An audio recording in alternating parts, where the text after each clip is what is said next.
we're ready. So, can you tell me your name first? Cody Self. And can you spell it?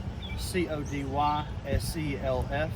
Okay, and you're okay with an interview here, right? Yes. Okay, so I'm here with Cody. Cody Self, he's the superintendent over at Southern Pines here in, are you in Southern Pines? Or, Southern Pines, okay. Yes, ma'am. And he's going to tell me a little bit about the Donald Ross renovation that they did at his golf course, and what year was that? We just reopened in September of 2021. Okay, so it's very recent. Yes, ma'am. We're going to talk a little bit about the hallmark signs of a Donald Ross golf course, that what he sees as those hallmark signs, and then how the renovation went with Kyle France. So what do you think is a hallmark sign of a Donald Ross golf course? In my mind, a hallmark sign of a Donald Ross golf course is always like a handshake first hole. Just a nice welcoming of your course, and it's usually, a mid-length par 4, and usually a well-sized green, for that's receptive to a shot. Mm-hmm. And you have that over there. I played it on Sunday. It was really nice. Nice start. I mean, based upon, if you look at 18 at Pine Needles, number 1 at Mid Pines, and then number 1 at Southern Pines, they're all the same.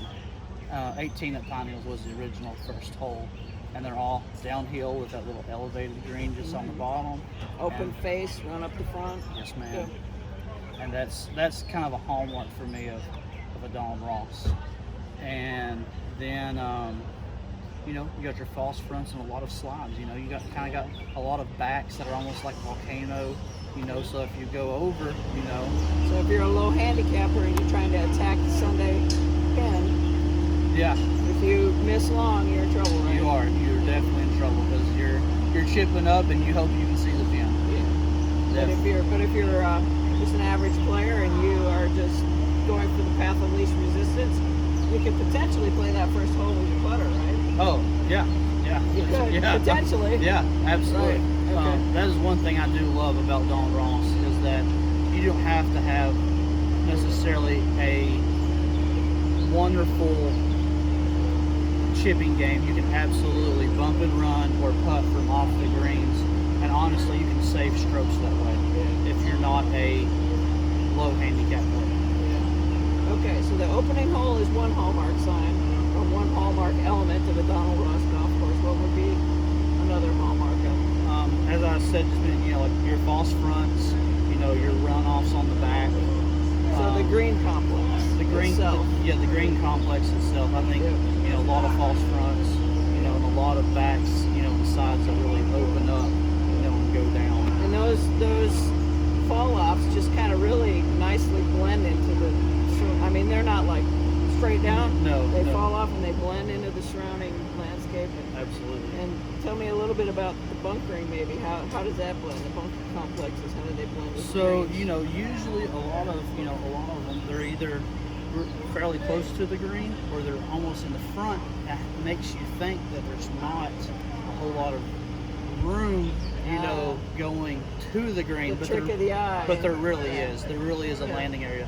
Number 11. I was going to say, number 11, it looks like those bunkers are right next to each other, but if you get over the first one, you roll it right down in. Yeah. And I think that is a very much a hallmark trait of Donald Ross. Cool. And I was thinking about number 11 out here. Yeah. In Pine Needles. Yep. Yeah, we're kind of talking about Southern Pines, but Pine Needles out here, that's what I was probably my favorite hole out here. It is a wonderful hole. I really love that hole. It is a really wonderful hole. Is there a signature hole out here at Pine Needles? So we're at the U.S. Women's Open, by the way. So back in the day, if you look at the previous postcards from the Opens, they had it as number 3. Okay. But I think so much work has been done to this course with the Kyle France renovation. I think that it's hard to pick just necessarily a signature hole. I mean, the bunkering at 4 is absolutely fantastic now.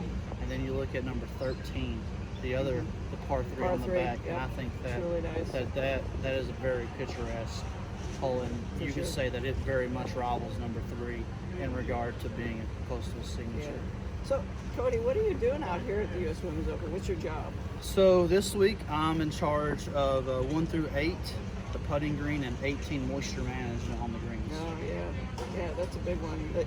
95 today. Yes, it's a hot one, about 36% humidity. The Bermuda likes it.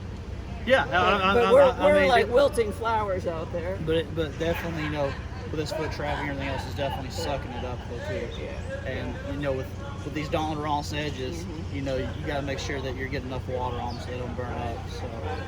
So I've been on the cup cutting team. I've been cutting cups from 9 to 17, and then the other team cuts the other cups. But yeah, so we're out of there by about 10 in the morning. So that's okay. Yeah, not too bad hand water in the morning. 9:20 actually. Not too bad in the morning. You know, the afternoons are a little hot, but you know, not too bad in the morning. Right. Now, a little bit more about Southern Pines then. Southern Pines has a lot of waste bunkers that I saw. Yeah, we have a lot of waste. Well, and actually, I want you to talk a little bit about that hole where you removed a lot of trees so you could see the pond, because that's an amazing hole. So Kyle Franz removed a whole lot of trees on 11 and 18 or 8 to really open up the vistas for to show the pond, you know, and the holes themselves. Really open it up. We probably took out close to 1,000 trees if I was guessing. Really opened the place up wonderfully. And then we have probably,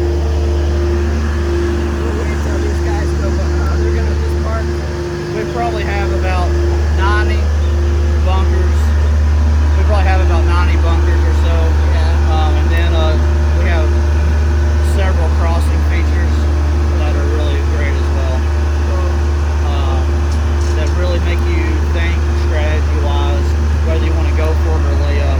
15 is a great example of that, on whether or not you want to lay up or go over.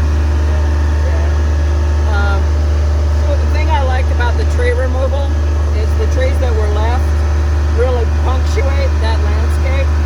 I mean, it's like postcard. We got this nice level pond. We've got the horizon line of the trees. We got the green, and then you have these punctuation. You know, these trees punctuating the landscape. It's stunning. It's almost Coeur d'Alene, like, you know. Oh yeah, I mean they definitely accentuate where you can hit at and where you shouldn't hit at. And so let's say number 8, actually putting an example, you know, it kind of dog legs a little bit to the right downhill, but you go too far right, there's 2 trees over there right past these waste bunkers, and I was in them. and if you get over there, you know, you got to hit a low shot. You can't hit that high pitch, you know, onto the green. And you know, and also like number 15 on the fairway, you know, if you're behind that tree that we have planted, or Donald Ross himself may have planted over there on the middle of 15th fairway, you know, you don't want to be over there as well. And so there's definitely strategies with the trees. We don't want to be penal, but you should be, if you hit a bad shot or if you don't think it through strategy wise, this should definitely, you know, come into play. Okay, last question. What's your favorite hole out there? Ooh, I get asked that a lot. I really do. And it is so hard for me to really say what my favorite hole is out there. What I will say is the most improved hole is definitely 11. Kyle did a fantastic job redoing 11. What do you do to it? We cleared out all those trees on the right-hand side, really opened up that vista. We pushed the green more to the right, closer to the pond, almost made it more of a dog leg. Oh, I didn't know you moved And the then, green, and then we added several bunkers to that hole as well. And it really transformed that hole. My personal favorite vista probably would be on 17 fairway, looking out at 17 bunkering and then at 1 bunkering over there.